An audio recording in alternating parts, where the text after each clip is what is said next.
DMTV for Jesus #1. Greet you all that are watching us on DMTV for Jesus #1. Is with the security brother Desire Mkombozi. We are here in Centurion. We're not in Joburg, but we are in Pretoria, where something is happening. We were passing, we just see plenty people in the road with children.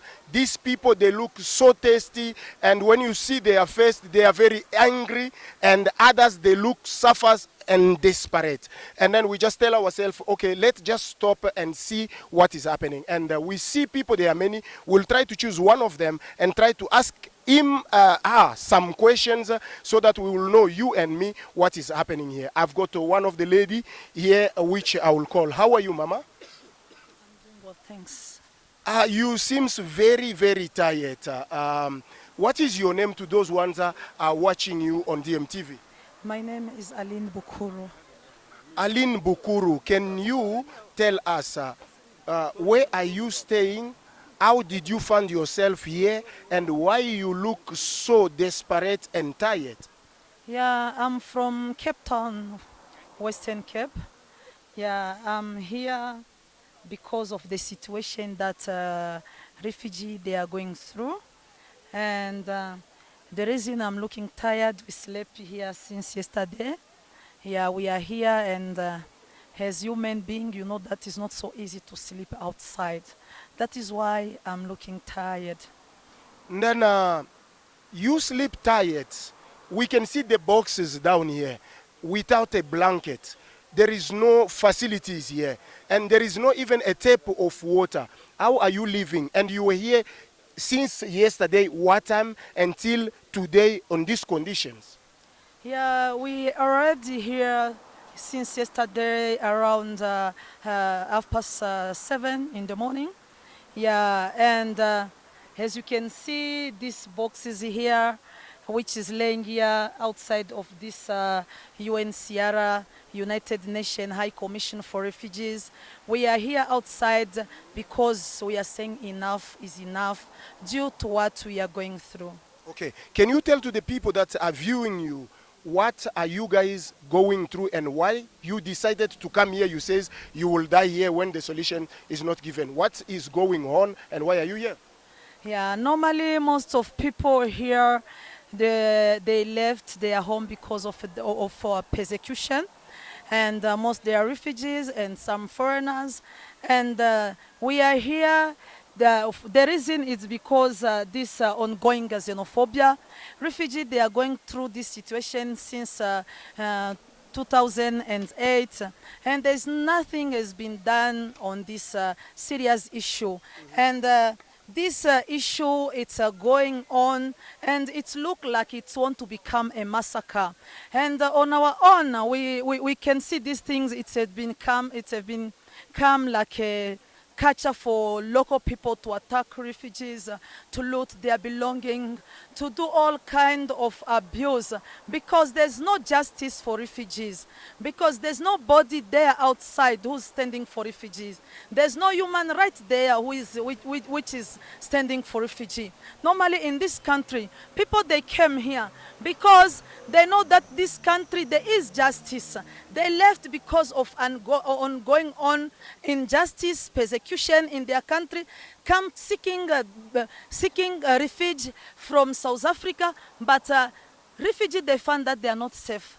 That is why they decided, they came together, they decided to say, let's go to the United Nations High Commission for Refugees to seek help, because they're the one who's carrying the mandate of protecting refugees.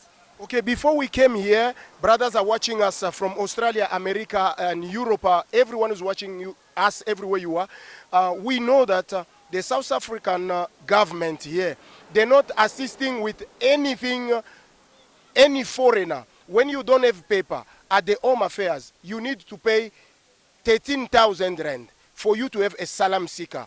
When you want to have this other paper, is going until 50,000 rand. And the refugees don't have anything. How are you guys doing to get the paper? Because they say 5,000 is a asylum seeker. And people, those ones are running away, they come here with nothing. How are you managing to pay that money and to get the asylum seekers? That is why we decided to come here. We are saying enough is enough. As an organization, we've decided to go even. We went to the courts. We always be invited to the parliament. We negotiate with the Minister of the Home Affairs.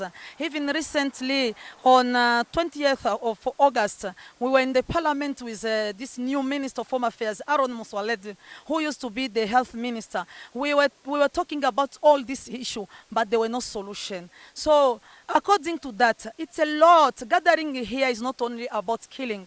Xenophobia is not only this killing. It's got a lot of forms. So all that, it's form of xenophobia. So that money, most refugees, they don't have that money, and they always complain they don't have that money because it's a huge amount of money. So they end up to be illegal in the country. We always ask the international community to interfere. We'll ask the UN, but the UN, they always refuse. They say they are working under mandate of the South African government. Well, we know that in other countries, everywhere around the globe, the UNHCR, they've got their system that they call, the system that they give to refugees, that they call refugee biometric ID. If you go somewhere else, you'll see the refugee, they've got that document from the UNHCR, because they are special in interviewing people to find out who's refugee, and they provide that. But here, they don't.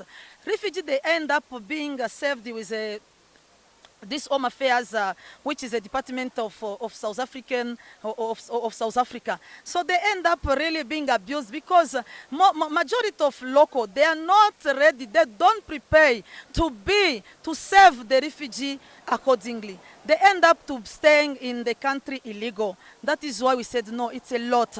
We cannot take it anymore. Enough is enough. Let us stand together to fight this battle. As you says, let us stand together to fight this battle.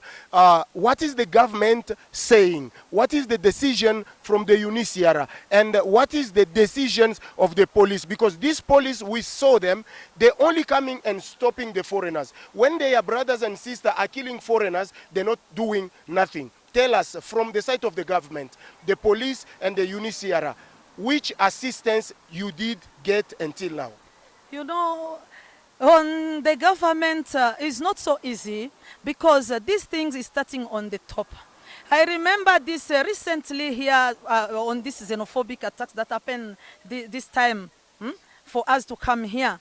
So the president, Cyril Ramaphosa, he stood and started apologizing about this this fact of death that took place in this xenophobia. They said that 12 people have died. And in those 12, 10 they were South Africans, and 2 they were Zimbabwean. So if they check, they say that 2 they were foreigners and 10 South African. That sentence means, so the president, that is not an apology. Because that means it's refugees and these foreigners who attack South African. So they still don't even accept that they are xenophobic. How do you think that this thing can change? How do you think the local, they can take this issue? Well, they're saying the authority, they don't believe in it. Well, Mashaba, from the mayor of Johannesburg, he condemned the president. Why did he apologize? You don't have to apologize. So how is the local, they are going to accept these refugees and the foreigner? Well, they see their top one, they don't believe in reintegration, local reintegration.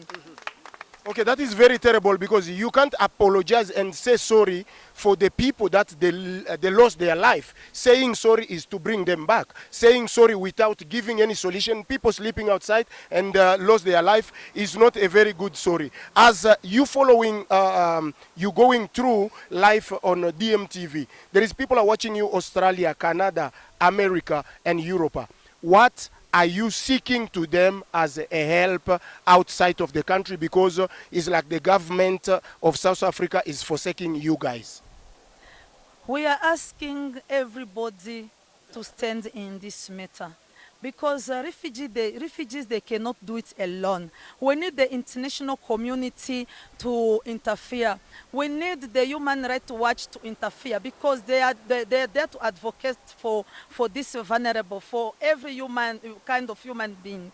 So refugee also, they are human being. Everywhere who's viewing this, we are asking to them, we are appealing to them to interfere, to be involved, so they can rescue refugee here in South Africa. So they need to understand that refugee, they are not well, they are not safe, they are not protected. You too can see with refugee, they came to seek help from the UNHCR, but the UNHCR, they're saying they can't help because they work under the government mandate. So how refugee they are going to live? So we need them also outside there to come and interfere. I thank you.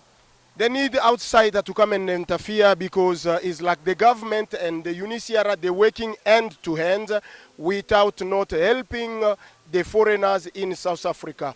Anyone who listen to this message, you need to call the South African government and try to do more so that these foreigners can be outside of the country so that they will have peace again. All the refugees are seeking help from you. It was DMTV for Jesus #1. God bless you. DMTV for Jesus #1.